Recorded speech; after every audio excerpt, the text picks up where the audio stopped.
Une capitale étrangement calme. Dans ce quartier de Khartoum, la vie paisible a repris son cours. La démission du Premier ministre il y a quelques heures anime peu les conversations après une nouvelle journée de contestation. C'est une grande perte pour notre pays. Quiconque le remplacera ne sera pas en mesure de faire tout ce qu'il a fait. Les choses qu'il a faites n'étaient ni simples, ni faciles. Il a tant fait pour notre pays. À quelques encablures de là, l'analyse politique n'est pas partagée. Pour cet activiste, le départ d'Abdallah Hamdok ne change rien. Les militaires doivent lâcher le pouvoir.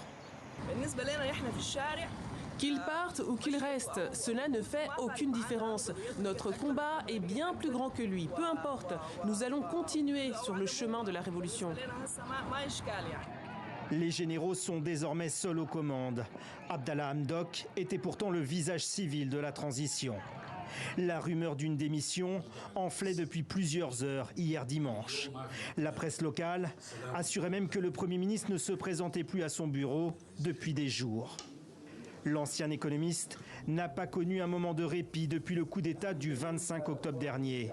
Ce jour-là, il est placé en résidence surveillée par le général Abdel Fattah al-Burhan, le nouvel homme fort du pays.